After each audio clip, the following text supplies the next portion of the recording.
Oh, man. Ride along with the St.Juliens. Episode 1. We're gonna ride around, answer some questions, and see what we got. We asked the question on Facebook earlier. What are some questions you guys would like answered? And we're gonna answer them to the best of our abilities. We gotta remember to make sure that all the questions aren't churchy, because we love the Lord, yes we do, but we are real. I don't go home speaking in tongues. I go home to lay on the couch. Yes. That's the truth. First question, is it better to have it all together before leading or dealing with something while leading? For me, I don't think any of us are going to have it all together. It's measurable to each person's own personal lives. I just think it's important if you are going through something while you're leading. As a leader, there's a level of transparency that I think we should have, because honestly, how often do you want to hear from a leader who seems to always have it all together, and it's like you really don't go through anything, you haven't had to go through anything, so I can't connect with you. No. So I think for me, transparency and integrity is most important for me, because I just don't think we're always gonna have it together, and that's something that is attainable, that's measurable on your own personal level. For me, I'm gonna just say the statement, you show me a perfect leader and I'm gonna show you a perfect liar. Hey, there is nobody on God's green earth who is perfect, and I think if you keep waiting to get into a position where you feel comfortable and you feel as though you have it all together to lead, you'll never lead, because the moment that you feel like you have it together, something else is going to pop up in life that's going to just either make you stumble, or it's going to make your head spin, because life is not perfect. It's not easy. It's not normal. There's nothing said about life that seems to always be consistent. If your money's right, that means people are acting up. If your money's bad, people got their stuff together. Nothing's ever going to come together and click, and the best thing you can do is lead while you're going through something. And I'm not saying going through things like, if you need to sit down, you need to sit down. Yeah, that's something different. But if you're just going through daily, trials and tribulations, I feel like if you're able to lead through those things, you'll be able and better suited to help people later on in life who are going through it. Because as a leader, the worst thing you could ever have happen is someone come up to you and ask you about a situation, and you don't want to be transparent and tell them that you've been through that situation. Like, if you have a member, or you got volunteers, or if you got employees, if you got anybody who's under you who comes up to you and says, hey, guess what? My phone just got cut off. That's why I'm late. And then it's hard for leaders to be like, oh, well, you should have found another way to call me. No, be real and say, hey, I got that Sprint error message as well, and it popped up in my text message saying that I went over my spending limit. As y'all can tell, I've been through that before. But be real and say, you know what? Hey, I understand. I've been through that before. If you don't have no food and you've been in your house and you've ran out of all the Vienna sausages and all the Spam and all the ramen, and someone's like, hey, man, I'm just hungry, I'm trying to get some food, you are able to better associate with a person who's on the street who's hungry, because you've been hungry before. But if you keep being that person who says, oh, well, they need to get up and get a job, well, guess what? Everybody isn't suited for a job. Joe, the person on the side of the street right now in his current predicament, he may not be best in the workplace. He may just need some help. So be real, keep it 100, and be a straight up and down leader. That's all it is. Why can't I follow all of the wise, insightful, and true and exact advice that I have been blessed to pass on to others in my own life? You can take that one first.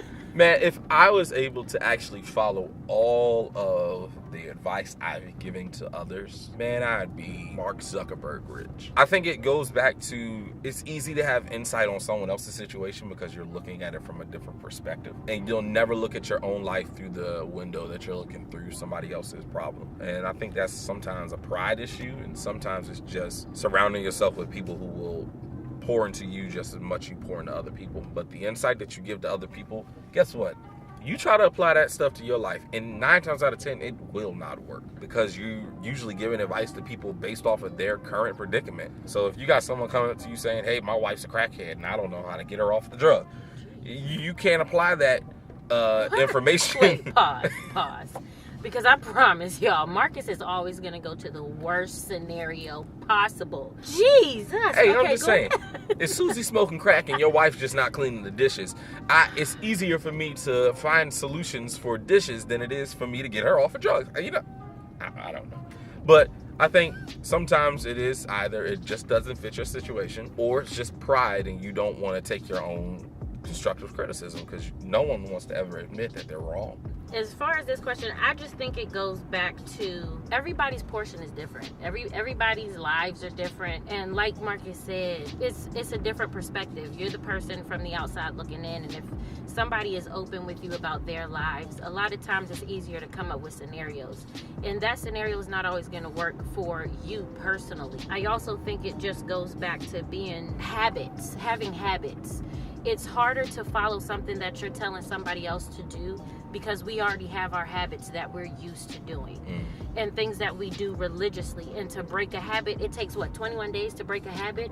If you can do something consistently for 21 days, but you have to discipline yourself and able to do that. Until we change, our habits and the way we think, we'll never see, even if it's something that, for example, I need to work out every day. I always go personal. I need to work out every day. I know that. But I don't do it. But I can tell my friend, girl, all you got to do is do this, set your schedule, and just go at it hard. But I can't do it myself, because I have already gotten into the habit of sleeping in late. In order to break that habit, I have to discipline myself to wake up early. So it just depends on personal things. It always goes back to you personally and what you're dealing with, in taking an honest evaluation and assessment of your own life, of where you are and then where you want to be, and putting those things in place. So if it's something that you really want, if the advice that you're giving out to people is advice that you have in common, you just literally have to apply it to your own self in a disciplined way. If it's something that you really want, you'll find a way. If there's a will, there's a way. Yeah. And I think it literally just goes back to looking over those habits and starting new habits, creating new healthy habits. Yeah. Why do people who don't deserve certain things in life always get them, and the ones who work hard for what they want never get it? So I'm gonna have to be the advocate for the other side. Who's to say that the person doesn't deserve it? A lot of times we look at other people's portion and what they're receiving and the blessings that they get and the rewards they're receiving, whether it be from financial, their job, they keep getting a new boyfriend, I don't know what it is, whatever. And I think we just did a video. You stay so occupied on everybody else's stuff and what they're receiving, you don't even notice half of the stuff that's coming through your hands. And how many things do we have that, if we look back at it, how many opportunities were we given, but we squandered it and we wasted it because we were concerned with everyone else, what they were getting. And you keep getting concerned because someone just made 10 grand and you haven't even noticed that you just wasted the 500 that you were just given. And why would God keep giving you more and increasing more and pouring more into your life, and you keep getting new offers and new promotions and all this great stuff happening in your life if you can't be a good steward over what you already have? I think that question kind of has to get flipped back on you. Sorry for whoever asked that, but don't be so concerned about what everyone else is getting and you neglect to see what you already have. And let's put it like this also. Why would what's happening in the world affect the way that you're seeing things? How many times do we see people who covet having the Benz, having the 6-bedroom plus house, having the brand new Yeezys, having whatever it is, but their phone bill's not paid, or they have the brand new J's, but their car is about to get repossessed, or they have all the new technology, they just got the new Xbox, they got all this stuff, they eat out at Benihana every night. Oh my. But they're running from Sally Mae.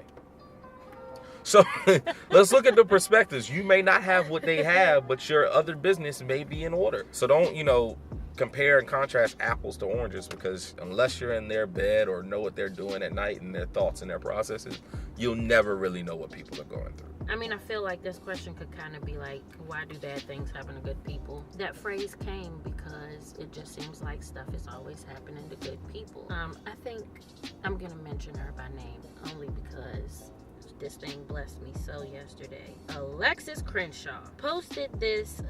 It says, there is a boldness and confidence that is only birthed through the survival of pain. That's good. And look, I told her I was about to throw a good old backwards fit, let me tell you, because that thing was good to me. But it's true.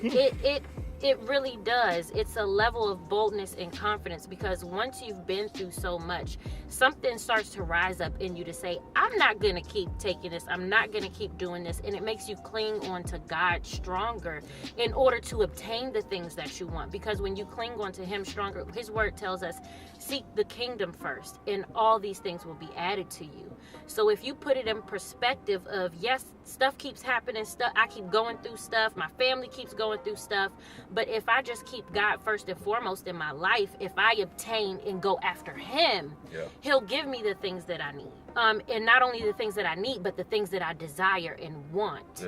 And I think that's where the issue comes in, and not so much worrying about the next person, because there's good people, there's bad people. There's people that we know don't live with integrity, that people whose characters are just jacked up, people who just do wrong things, and it seems like they do get everything just handed over to them. Things just land in their lap.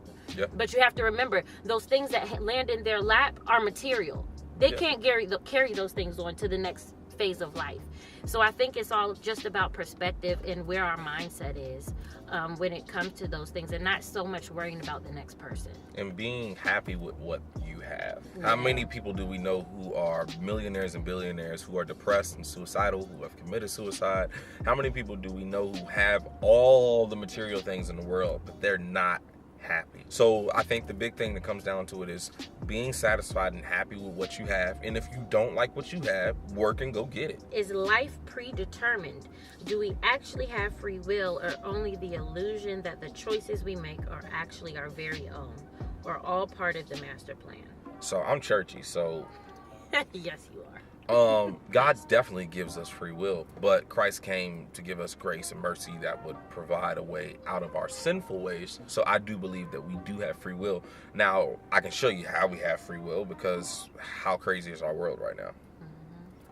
If we didn't have free will, that means that everything around us would just be peachy keen, perfect, great, and life would just be awesome. But we have free will, so that's how we see that people are being so wicked, how they're just crazy. But the thing you have to worry about is, regardless of if you believe that, oh, you know, my life is set up in a certain order, or guess what, I don't believe it is. Hey, guess what? At the end of the day, we're all going to be held accountable for everything that we've done, good, bad, and ugly. So when it comes to having a master plan, yes, God does have a plan for all of us, every single one of us. But the thing that you have to do is work hard with what you have and continue to just stay diligent and positive with what you have, and having honor with what you do, and, you know, being strong with every situation that you're handed. So regardless if a situation is handed to you that you don't like, guess what? All of us have cards dealt to us that we just don't like. But the thing is, you have to be consistent and you have to trust God. And I'm going to keep being churchy because it's just who I am. And everyone says, you know, God will never give you more than you can bear. Guess what? Actually, yes, he will. Because that means that you have to lean on him. You have to trust in him. You have to put all your hope in, all your strength and all your courage in the Lord for him to deliver you out of situations that, honestly, in our perfect world, in our skin, our flesh, our bone, every single blood cell, all of our matter, we can't handle. Only God can handle 99.999, I'm talking hand sanitizer numbers, % of the stuff that we go through. And we will keep failing until we hand it over to God. Just a straight out answer to the question, is life predetermined? Yes, I truly believe that. Do we actually have free will? Yes, we do. We have the choice to choose Christ or not. And you see that today. It just is what it is. Now, are we all going to make the right choices in life according to how our life is predetermined by God? No. That's why Jesus came. That's why we have grace and mercy, so that we have another chance to do it again and to get it right. And even saying people who are living in their purpose or walking that out, they still don't make the right choices every day, because we are at fault and we are prone to faults. That's just who we are by human nature. We're jacked up. Yeah, we are. We just sinful, nasty, low down humans. You know, it's just who we are. You know, nasty. Wrong since y'all grabbed something off the tree. Y'all, see that trifling Eve. Let me tell you. Why do you say y'all? Eve's y'all great grandmama. Well, you know, since he brought it up, ladies, that just goes to show how much influence we have over men, okay? Ladies, don't underestimate your power, okay? Men, don't let him leave your side. The moment she wandered off into the garden was when she was tempted. That's when we come back with shoes and bags. You see, it's still happening and to makeup. this very day. They'll Whatever. come back with things that the Lord told them they should have left alone. So- Get us kicked out the garden. No, we didn't get kicked out until you ate it. The head. I'm just saying. Anyways, back to the question. We're done with Look, let me questions on that note. So everyone, check out our page. Look at all of our other videos. Subscribe, like, share. Yes. Make sure you leave new questions under the comments. It doesn't have to be churchy. It can be anything. We just want you to ask us questions, and we'll give our perspective. So leave them under the comments. Like I said, subscribe. Please do. Check us out. My name is Marcus St.Julien, and this is my wife. Patience St.Julien. Stay connected with us. Be All right, blessed. bye.